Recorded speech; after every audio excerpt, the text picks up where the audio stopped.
papuri at dangal sa Kanya inaalay, sapagkat Siya ang may akda.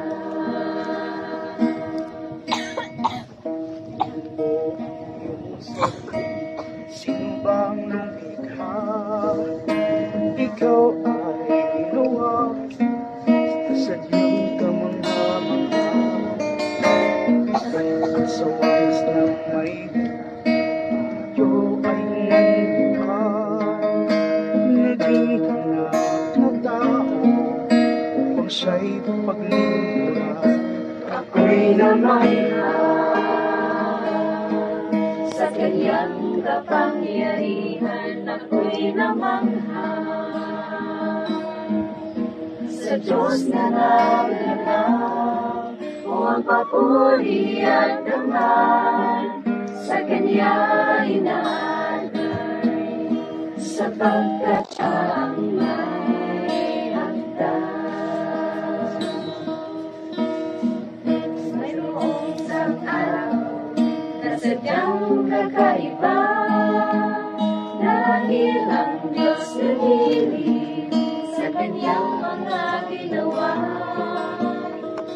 Ang araw ng Sabado'y Kanyang pinagpala, ang ikaltas ang matipon, ang lahat ay sumamba. Ako'y namangha sa Kanyang kapangyarihan, ako'y namangha sa Diyos na naglalaw, o ang papuri at dangal sa Kanya inaalay, sapagkat Siya ang may akda. Ako'y namangha sa Kanyang kapangyarihan, ako'y namangha sa Diyos na naglalaw, o ang papuri at dangal sa Kanya inaalay, sapagkat Siya ang may akda. O ang papuri at dangal sa Kanya inaalay, sapagkat Siya ang may akda. Sapagkat Siya ang may akda.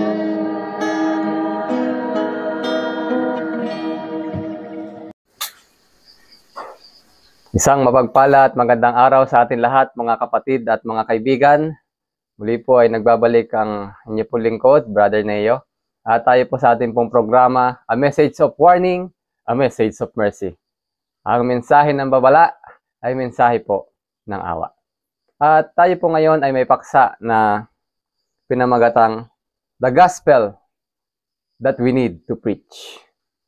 Ang ebanghelyo na kinakailangang ipahayag. At bago po tayo magsimula, tayo po ay manalangin. O dakila at mapagpala naming Ama, sa umagang ito, sa araw na ito, ay amin pong inilalapit muli ang aming mga sarili sa aming pong pag-aaral ng inyong pong mga salita. Lalo tigit sa huling araw na ito, ang mensahe na kinakailangang maihayag at mapakinggan at amin pong maisakabuhayan at mapag-aralan. Amin pong dalangin ang inyong banal na Espiritu siyang patuloy na gumabay sa bawat isa sa amin, sa aming puso't isipan sa aming pag-aaral, at maging biyaya nawa ito sa bawat isa sa amin na makakapakinig o makakapanood ng programang ito. Patawad Ama kung kami nasumpungan nagkulang at nagkasala, ito po'y aming dalangin sa pangalan ng aming pong Panginoong Hesus. Amen. The Gospel that we need to preach. Ang ebanghelyo na kinakailangang may pahayag sa mga tao. Sapagkat ang sabi po ni Juan, and I saw another angel flying in the midst of heaven, having the everlasting gospel to preach unto them that dwell, for a witness unto all nation, and every kindred, tongue, and people. And then kailangan pong maipahayag ang pabalitang ito. Malinaw na sa bawat bansa, wika, mga tao sa buong sanlibutan na ang pabalita na dapat ihayag o ang ebanghelyo na dapat na ihayag ay mahalaga. Lalo tigit tayo po ngayon ay nasa huling panahon, mga kapatid at mga kaibigan, at malapit nang magwakas ang sanlibutan ito. Nandyan ang mga palatandaan at nandyan ang sinasabi po ng banal na kasulatan. Kaya nga, ang sabi po doon sa aklat po ng Mateo, sa huling tanda na ibinigay ng Panginoong Hesus doon sa aklat ng Mateo 24, at ipangangaral ang ebanghelyong ito, sabi doon, sa lahat ng kaharian at sa lahat sa buong sanlibutan upang maging saksi sa lahat ng mga bansa. At kung magkagayon, sabi po, darating ang wakas. Kaya nga ating pag-aaralan ngayon, ano ba ang ebanghelyong ito na dapat pong malaman ng buong bansa, malaman ng bawat tao sa buong sanlibutan. Ang sabi po ng Diyos sa huling propeta, sa huling araw na ito. The three angels' messages. The proclamation of the first, second, and third angels' messages has been located by the word of inspiration. Not a peg or pin is to be removed. No human authority has any more right to change the location of these messages than to substitute the New Testament for the Old. Mahalaga po ang pabalita ng una, ikalwa, at ikatlong mensahe ng mga anghel. At walang sinumang tao ang makapagbabago o may karapatang magbago nito o tanggalin ang anumang mensahe na niloloob ng pabalita ng tatlong anghel na kung paanong hindi pwedeng pagpalitin ang luma at bagong tipan, ganun din naman ang pabalita ng tatlong anghel na ito. The Old Testament is the gospel and figures and symbols. The New Testament is the substance. Na kung paanong doon sa lumang tipan, doon ay pinapakita ang mga tipikal na pangyayari, at doon naman sa New Testament ay yung kaganapan o yung katuparan nito. Na kung paanong ipinakita nga ng ating pong Panginoong Hesukristo doon sa bagong tipan. Mga kapatid at mga kaibigan, ano? At sabi dito, the Old Testament present lessons from the lips of Christ. And these lessons have not lost their force in any particular. Kung paano binigyan o pinakita mismo o ginanap ng ating Panginoong Hesukristo ang sinasabi doon sa lumang tipan, tigit sa aklat ni Moses, ipinapakita, palimbawa na lang po yung mensahe ng sanktuaryo, na itinuturo nito ang mahalagang kaganapan o katuparan doon sa sanktuaryo na itinuturo ang ating pong Panginoong Hesukristo doon sa plano ng pagtubos. At kung gaano kahalaga na mapag-aralan ang mga bagay na ito. Na ito nga'y ginawa at ginanap ng ating Panginoong Hesukristo. The first and second messages were given in 1843 and 1844, early 1844. And we are now under the proclamation of the third, but all these three of the messages are still to be proclaimed. Na kung paanong nangyari daw, sabi po, ng propeta sa huling araw, nangyari ang unang pabalita o nagkaroon ng katuparan ng unang pabalita ng anghel noong panahon ng 1840s. At kung ating pong titingnan ng history, panahon po ng mga reformador, panahon nila Miller, o tinatawag na Millerites movement, na kung saan ipinangaral ni Miller at ipinangaral nila noon ng panahon nila na ang Panginoong Hesus pala ay muling darating, malapit nang dumating at humandang ang mga tao na siya'y salubungin. Yun po ang ipinapangaral nila noon. The judgment is come. The judgment has come. At kailangan nga maghanda ang mga tao sapagkat may paghuhukom at darating ang Panginoong Hesukristo. Kaya sa pabalita naman ng ikalawang anghel, ito yung resulta ng pag-reject doon sa first angel's message. Na kung saan ay hindi po nila pinaniwalaan ang pangangaral ng unang pabalita ng anghel. Ito ay the partial fulfillment ng ikalawang pabalita ng anghel. At meron po itong final fulfillment. Ang pabalita ng ikalawang anghel na mababanggit po natin mamaya. Ang final fulfillment nito ay mangyayari po sa aklat po na nakasaad po sa aklat ng Revelation chapter 18 verse 1 to 4. Patuloy po natin. It is just as essential now as ever before that they shall be repeated to those who are seeking for the truth. Na hindi naman iniibig sabihin, mga kapatid at mga kaibigan, ay nangyari na ang unang pabalita ng anghel, partially nangyari ang ikalawang pabalita ng anghel, at tayo nga ngayon ay sabi nasa ikatlong under the banner of the third angel's message, ikatlong pabalita na ng anghel sa panahon natin ngayon. Ngunit hindi naman ibig sabihin na ito hindi na ipangangaral, ang una at ikalawa. Ang ibig po sabihin, sabi dito, ay mahalaga na ipangaral, mas mahalaga pa nga hanggang sa panahon ngayon na ipangaral ang lahat ng ito. Ang pabalita po ng tatlong anghel ay lubhang mahalagang pabalita, ebanghelyo na dapat ipabalita. By pen and voice, sabi po dito, by pen and voice. We are to sound the proclamation, showing their order and the application of the prophecies that bring us to the third angel's message. Sa pamamagitan ng mga sulat, mga polyeto, mga babasahin, ay dapat maipahayag ang ebanghelyo na maipabalita sa buong sanlibutan, sa bawat bansa at wika. And by voice, sa pamamagitan po ng napapanood nyo ngayon at napapakinggan nyo ngayon, ang ebanghelyo, ang mensahe ng babala at mensahe ng awa sa bawat isa sa atin, ito'y lubhang mahalaga by pen and voice. Kaya nga sabi dito, upang maipakita kung ano ba yung mga kaganapan o pagkakasunod-sunod ng mga propesiya hanggang sa huling araw upang malaman natin na matatapos na ba o kailan ba magtatapos ang gawain ng ating Panginoong Jesucristo, lalo tigit doon sa most holy place, sa heavenly sanctuary. At ang sabi po dito, ang propesiya na magdadala sa atin kung nasa saan na ba tayong panahon ngayon, lalo tigit tayo nasa ikatlong pabalita ng anghel, the third angel's message, kung nasaan na po ba at ano na po ba ang update sa ating pong propesiya. Upang tayo po ay hindi madatnan na kagaya po ng isang magnanakaw na hindi natin alam kung nasa saan na ba tayong panahon ngayon. At hindi po tayo naghahanda. Kaya upang sa gayon, tayo naman po ay makapaghanda, mga kapatid at mga kaibigan. Yan po ang mensahe ng babala.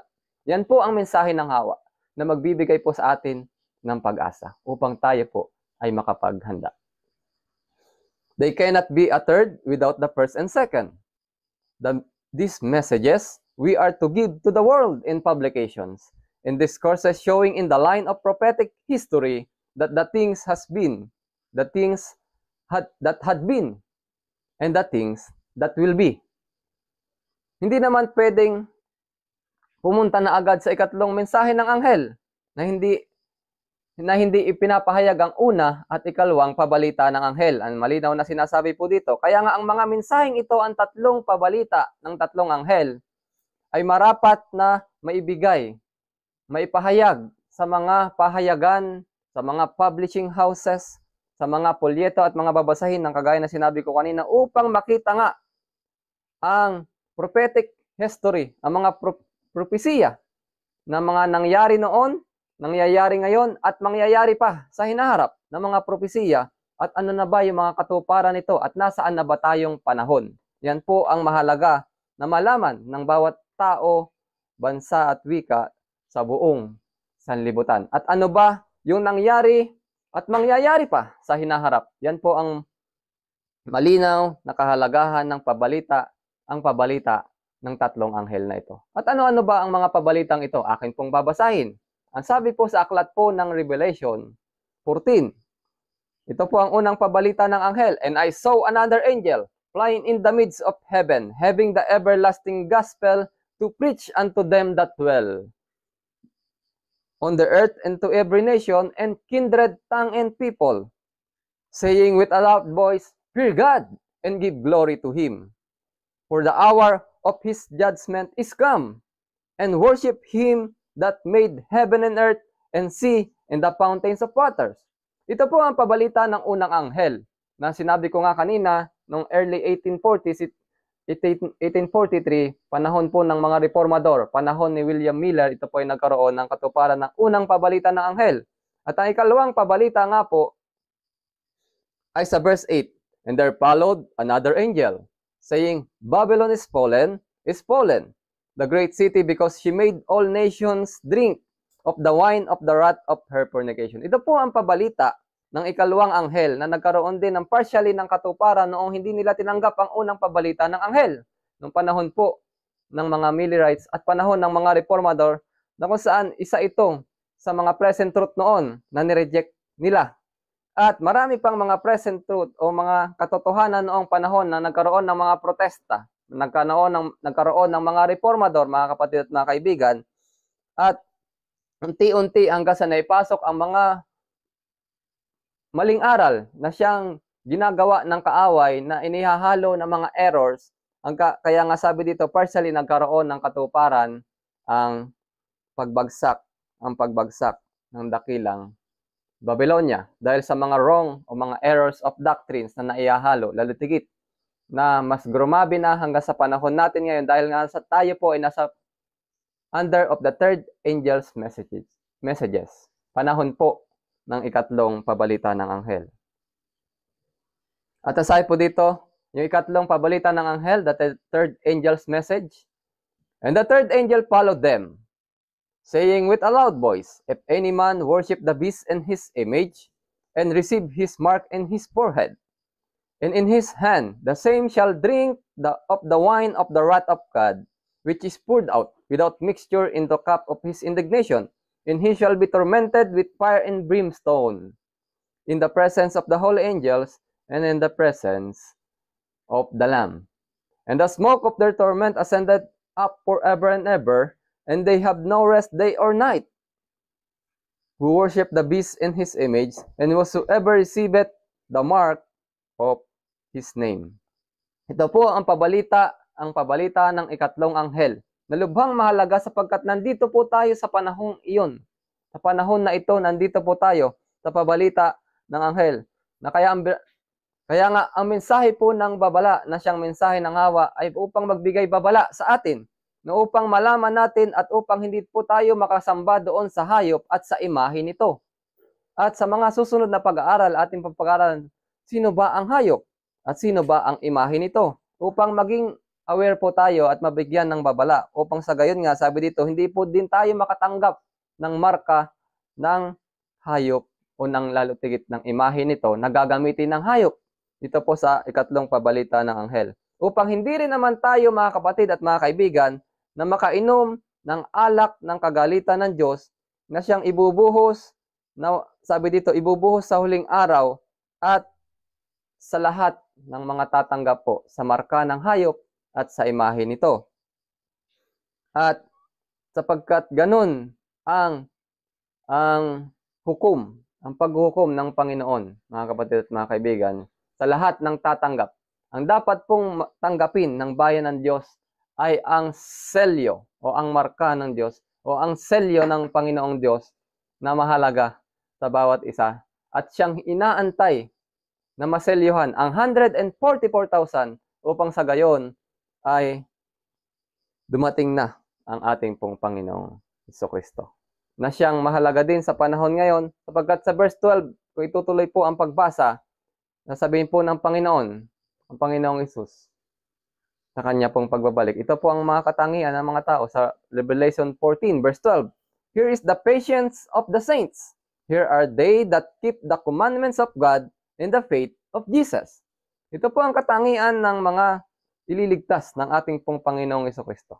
Sila po ay matyatsyaga at mga banal na nagsisitupad sa mga utos ng Diyos at may pananampalataya ni Jesus. Na ang pananampalataya ni Jesus, sabi doon sa Revelation, at na may patotoo ng ating Panginoong Hesus, Revelation 12:17. At sabi doon sa Revelation 19:10, for the testimony of Jesus is the spirit of prophecy. Naniniwala, nag-aaral sa banal na kasulatan. At pinag-aaralan din ang spirit of prophecy, espiritu ng hula. Dalawang bagay po, Hindi po kailangan na maghiwalay ang dalawang ito. Mahalaga po ang espiritu ng hula sa huling araw na ito upang mas mapalawak at mas maging malinaw ang ebanghelyo na dapat na ipabalita.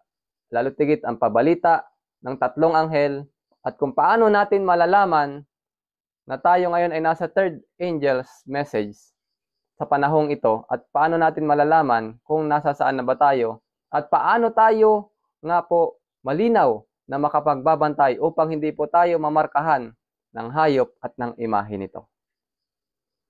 Sabi po ng propeta sa huling araw, while we understand clearly that the messages of the first, second, and third angels' messages that have their application today, we recognize also that in their initial proclamation of sounding the first angel's message, with its declaration, the hour of God's judgment is come, is with the proclamation of the expected advent of Christ in 1830s and early 1840s, sabi po dito, the second angel's messages had its initial sounding in early summer of 1844. Kagaya nga po ng sabi ko kanina, nagkaroon ng katuparan ng unang pabalita ng anghel ng panahon ni Miller, panahon ng mga reformador ng panahon nila noon, at nung pabalita naman po ng ikalawang anghel, sabi dito, initially sounding in the early summer of 1844. Kaya nga, sabi dito, in the call to the Advent believers to come out to the nominal churches that had rejected the proclamation of the first angel's messages. Sa mga nag-reject ng pabalita ng unang anghel, to come out, yun yung partially nakatuparan ng pabalita ng ikalawang anghel. At habang tumatagal, after nung maipabalita nga yung ikalawang anghel, ay napasok nga, lalong lumala ang pagpasok ng error of doctrines ng dakilang Babylonia. Kaya ang panawagan noon partially, come out of her, sabi po dito. Kaya nga tayo ngayon mula noong 1844, mula noong 1844, ng katuparan, after ng katuparan po ng 2,300 days prophecy, nung katuparan po ng propesiya ng Daniel 8:14, mula po noon, sabi po doon, tayo po ay nasa under the banner of the third angel's message. At sabi po dito, and while it is true that the second angel's message continue to be present truth, there was a climactic closing up of the second angel's message immediately preceding October 22, 1844, when the messages of the three angels come prominently before the world again, just before the second advent of Christ. Kaya nga meron pong final fulfillment, ang ikalawang pabalita ng anghel na ito, na nagkaroon nga ng partial na fulfillment ito. Lalo tigit sabi dito, yung final fulfillment nito ay bago ang pagbabalik ng ating Panginoong Hesukristo, sa nalalapit na pagbabalik po ng ating Panginoong Hesukristo. Sabi po dito, the angel of Revelation 18 verse 1 joins the proclamation of the second angels in the message of the Babylon is fallen. Kaya nga may pangalawang application po ang pabalita ng ikalawang anghel na ito. Come out of her, my people. Ito po ang final warning na ibibigay po ng mga anak ng Diyos sa huling araw, kapag ito po ay nagkaroon na ng katuparan. At mababasa nga po din natin ito sa aklat po ng Dakilang Tunggalian na sinulat po ng propeta sa huling araw. Kaya nga po mga kapatid at mga kaibigan, mahalaga na ating pong malaman at mahalaga ang ating pong pinag-aaralan ngayon na the gospel that we need to preach. Sapagkat marami pong ebanghelyo, maraming pabalita ang ipinapahayag ngayon sa buong sanlibutan.